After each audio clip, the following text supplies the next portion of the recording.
Hello everyone and welcome to Season of War. Tonight we are back for another maybe not so short Age of Sigmar video, since we're gonna tackle the new General's Handbook. My name is Fabian and without further ado, let's get started.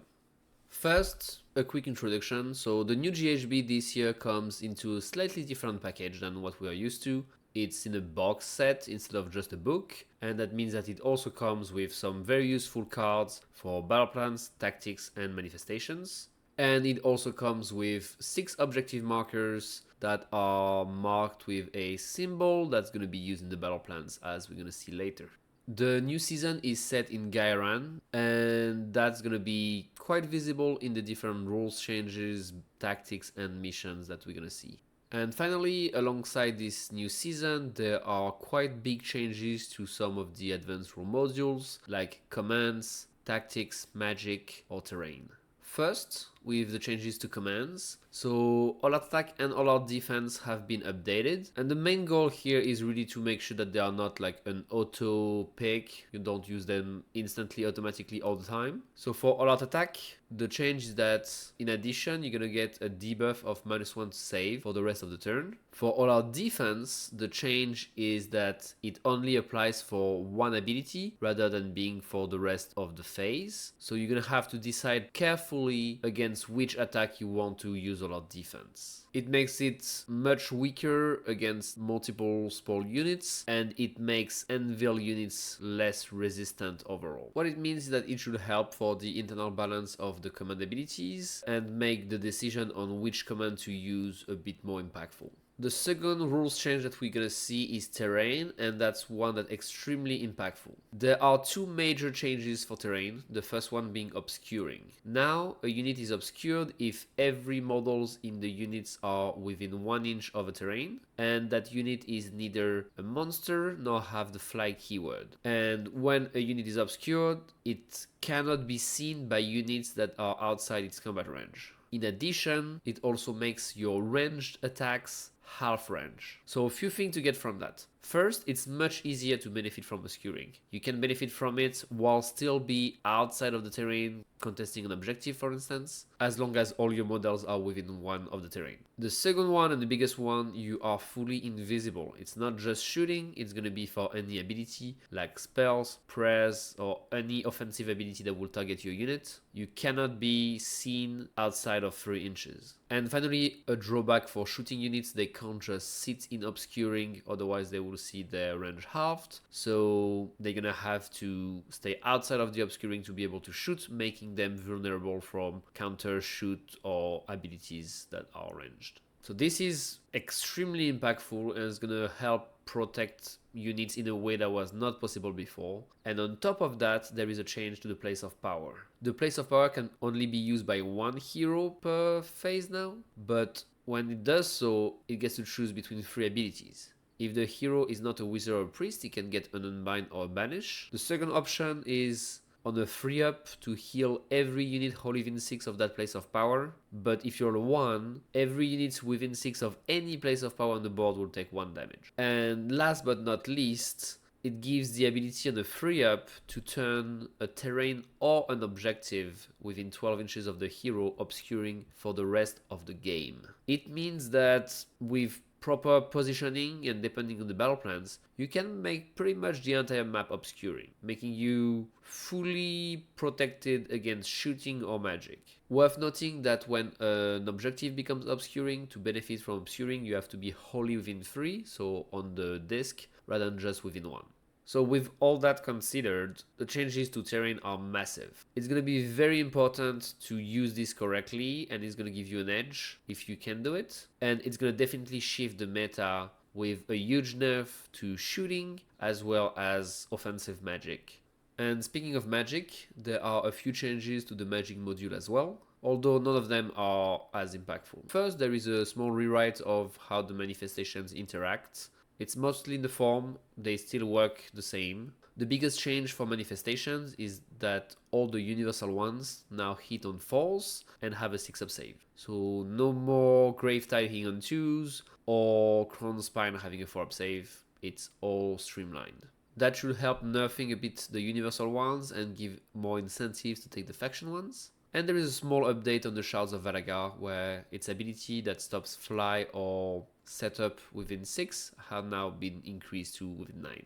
There is a new universal prayer that all priests know. It's called Sacred Rites, and it's basically just helping you bank ritual points. Most players will just say, I'm just gonna roll and bank the points, which was not legal in the previous rules, so they added a universal prayer to do that. And on top of it, there is a small benefit, since if you roll a 1, you only lose 1 point instead of d3. There is a change to magical intervention. Now you can use Banish Manifestation through it, and alongside that, as a necessary update, Banish Manifestation cannot banish manifestations that were set up in the same turn.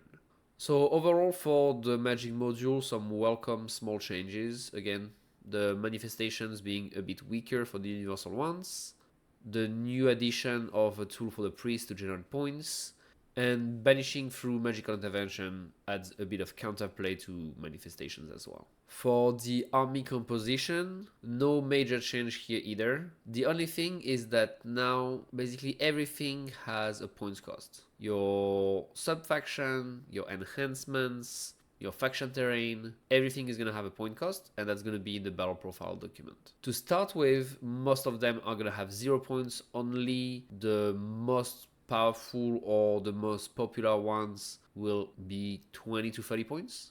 It means that it adds new options for the future for the development team to improve the internal balance. And it's also going to help for list building, having potentially some options that are 20 or 30 points to held up round up lists. Or you can just cut them and take a weaker enhancement if you are 20 points short. The last change for the advanced rule module is how the battle tactics work. In this new season, the battle tactics module has been completely changed. Rather than picking a tactic from a larger pool at the start of any of your turn, you now select 2 battle tactics cards as part of army composition, so during list building. And each card has 3 tactics that have to be completed in sequence. They are called Affray, Strike, and Domination. Each tactic is worth 5 points, so a maximum of 15 per card and 30 points total for tactics. Players can score 1 tactic per card in each of their turn, and now tactics are automatically scored. Like, you don't have to announce them. If you meet the condition at the end of your turn, you just score a tactic. And with that new system, there is also a change to the double turn. Now, if you double turn, you cannot score any tactic that turn unless you are 11 points behind or more. So what this means is that it's going to eliminate the issue of forgetting to pick a tactic, and is going to reduce a lot the time to play games with that analysis paralysis that you can have at the start of your turn, taking sometimes multiple minutes to pick a tactic. Now all of that is going to be done in the pre-game when you do your list. But what that also means is that you need to have a good understanding of your list, of the battle plans, and of the meta to pick the right tactics, because if you pick poorly, you might just lock yourself out of scoring points altogether. And it's also worth noting that the tactics are quite hard, and the fact that they have to be done in sequence makes it really demanding in terms of game planning and strategy. Finally, disrupting or denying enemy tactic is still as important as before, especially if you can deny an early one forever. It will prevent your opponent from scoring any tactic on that card. And with all that being said, we're going to take a look at each of the tactic cards for this new season.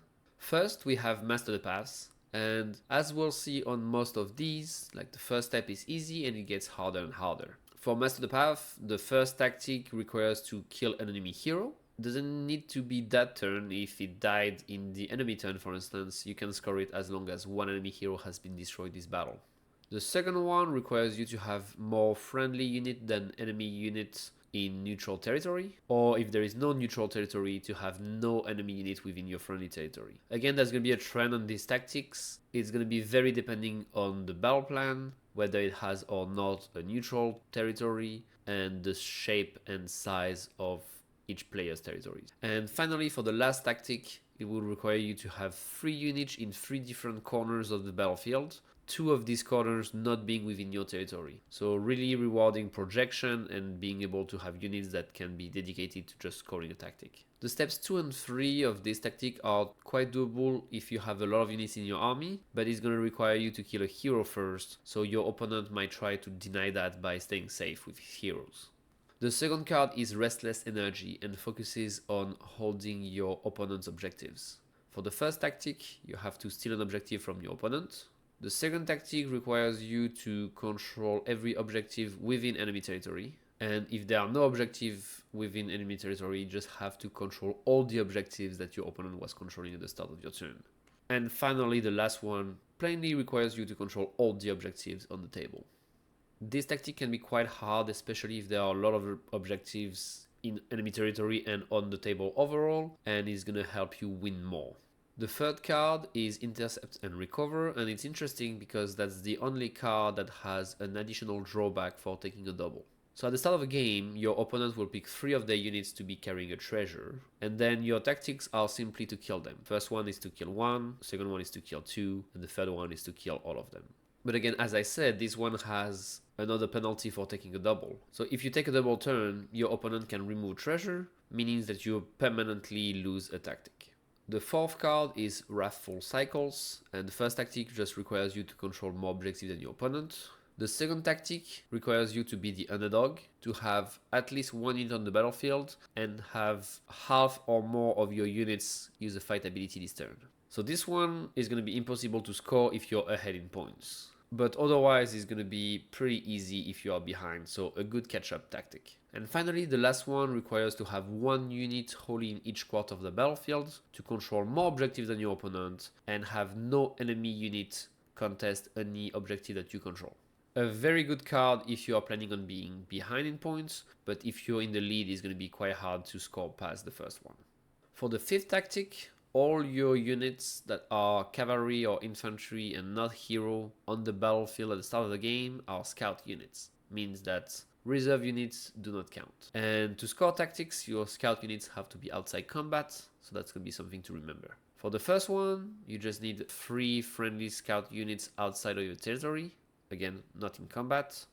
Second one requires you to control 3 objective or terrain that are within enemy territory with scout units, again not in combat. And finally, you need to control a terrain feature that is wholly within enemy territory more than 6 inches away from your territory, and you have to control it with a scout unit not in combat. And that scout unit cannot have been set up this turn, so no teleport. This one is pretty doable if you have the right lists, but it's going to be also very battle plan dependent. If the enemy territory is very small, scoring that second step is going to be quite hard. Sometimes you're going to have to control every terrain and objective within a territory, so they can just focus on defending one, and you might not go past the first step. And finally, for the last card, we have Attune to Gairan. The first tactic is Seize the Center from previous season, plain and simple. Second one requires to have 2 units retreat and 2 units charge, and one of the unit charging has to end up in combat with a unit that was in combat with a unit that retreated. This tactic can be quite doable, especially for armies with access to retreat and charge or shoot, but it's worth noting that it requires to have 2 units in combat, so that's something that your opponent can potentially play around and make sure to permanently deny. And finally, the last one requires to have no enemy unit within friendly or neutral territory, which is going to probably be quite hard unless your opponent is tabled, especially on maps that have very large neutral territories. And with that, that's it for the tactics. So again, we saw that usually the first step is going to be easy enough to score, but the second is hard and the third one is very hard on most cards. Scoring 4 tactics per game is going to probably be already a very good showing, with scoring all 6 tactics being extremely rare. And finally, we're going to take a look at the new battle plans for this 2025-2026 GHB. All missions are new, and they are all themed around Gairan. It's worth noting that there are only 6 objectives at most this season, compared to 8 last season, but they have a lot more varied placements, and they can be extremely spread. The other big novelty is the new objective from Gairan. There are 4 different types. You have 2 Gnorroot objectives, that are the green ones, 2 Oakenbra, they are the red, 1 Hurtwood, which is blue, and 1 Winterleaf, which is the purple one. They will be referenced in some of the battle plans. It's going to impact either scoring or have some special abilities. And speaking of scoring, there is no standard, it depends on the battle plan. The most common is hold 1 for 5 points, hold 2 for 3 points, and hold more for 2 points, but there is no real standard pattern. The primary scoring is capped as 10 points per turn, so for a maximum of 50, and on top of that you add 30 from battle tactics for 80 points max for a game. There is one exception in one battle plan that we're going to see later, where you can score a bit more than 80 in theory, although it's going to be extremely rare. And last thing, the underdog mechanics this season are a lot more impactful than last one. On most of the battle plans, being the underdog will really give you an edge if you can use these abilities correctly. With all that said, let's just jump into the battle plans. The first one is Passing Seasons, with a classic diagonal deployment that we've not seen last season, and 4 objectives, one in the middle of each quarter. This battle plan is unique as, depending on the round, you're going to want to be doing different things, and the underdog bonus is going to be different. In odd rounds, you need to control the green objectives. In even rounds, you need to control the red ones to score points. And again, the bonuses are changing.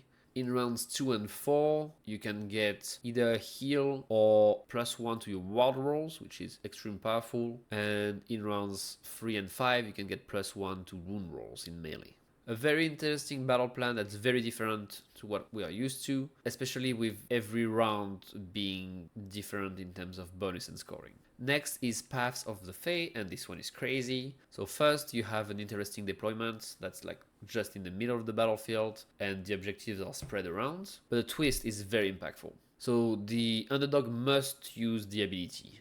With this ability, you're going to pick 2 objectives and remove all the units that are within 6 of that objective from the battlefield. Then in turn, starting with the underdog, you're going to place units one by one as close as possible from one of the objectives and more than 3 inches away from enemy units. And if you can't set up some units, they can go in reserve and you have a separate ability to set them up later. It's important to note that the units that are set up using this twist cannot move in the first movement phase. So all of that has a lot of strategy consequences. You can teleport units to set them up to fight them or block them so they can't move. The player who will use this ability the best will really have an edge, and that means that being the underdog on this one is extremely important. Next up is Rowing Routes. This one has 6 objectives and a classic 11-inch deployment along the long edge of the battlefield. The objectives are quite spread, and if you're the underdog, you must pick a pair of objectives, so either the 2 red or the 2 green, and units contesting these objectives have strike last. So pretty simple, and the scoring for this one is interesting because the 3 points is hold a pair of objectives instead of just being hold 2 objectives. Then we have Cycling Shifts with a similar deployment, but the 6 objectives are positioned differently and are even more spread. This is the maximum distance that you can have between 2 objectives that are wholly on the board. And at the start of the round, the underdog can deactivate a pair of objectives. The objectives are deactivated for the entire round and players lose control. So even in the next round, they will not have control of these objectives anymore. They will have to go back to take them again. Next is Surge of Slaughter with our first half-board territories. Similar as previously, you're going to need to hold a pair of objectives to score 3 points. And for this one, if you're the underdog, you can pick a pair of objectives, and your friendly units will have +1 to rend for melee attacks if they're contesting these objectives. Lingly Lines is one of the most interesting battle plans in terms of scoring, but probably one of the least interesting in terms of twists. The underdog gets 2 passives. Their manifestation have strike first, and their units have anti-manifestation +1 rend if they contest an objective that they control on a Lingly Line.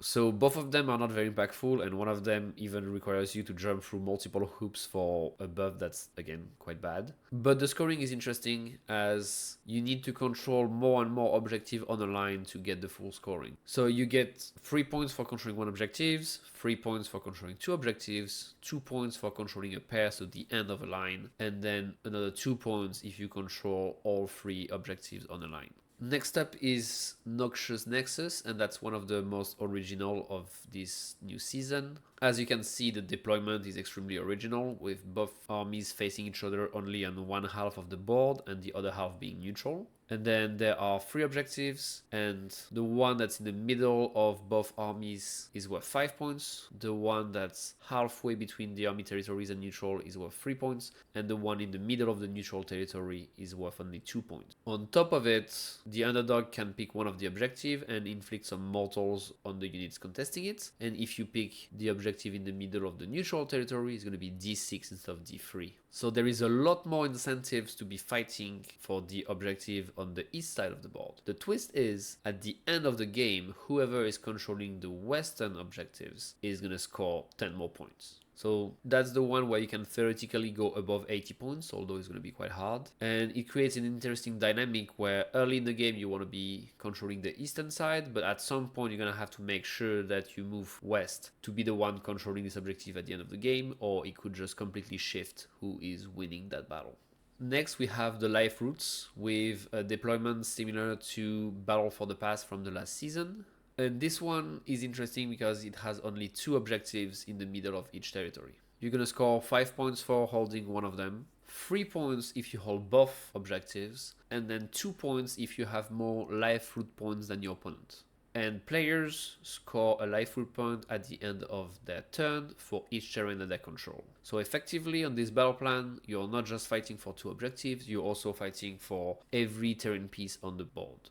And the underdog ability can be quite powerful, as it allows you to pick one of your units that has every model within one of the terrain and to return a model. Extremely impactful on multi-wound units, obviously a lot less on single wound models. Beautiful Equinox has 5 objectives, and this one has also slightly different scoring. 5 points for 1, 3 points for 2, but to get the last 2 points, you need to control one of each color. So 1 red, 1 blue, and 1 green objectives.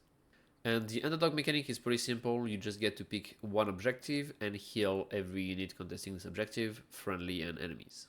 Life Cycle is probably one of my favorite battle plans this new season. At the start of the second battle round, the underdog, or whoever wins the roll-off if there is no underdog, gets to decide where the cycle starts, either on the red or on the green objectives. That will become the primary objective. The 2 objectives before and after in the cycle will be secondaries, and then each turn the cycle is going to move with the primary and secondaries following the cycle. It's going to be very important to be the underdog at the start of battle round 2, because depending on where the cycle starts, it's going to impact a lot the scoring.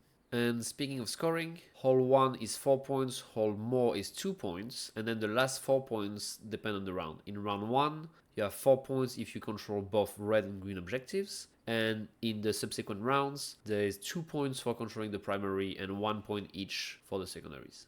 Creeping Corruption has 6 objectives, but they are quite spread, and the underdog mechanic allows you to pick one objective that you control and then another objective, and draw a line between them, and then pick between 2 effects. Either you can improve the casting or chanting of wizards on that line, or you can inflict D3 mortals to every unit on the line.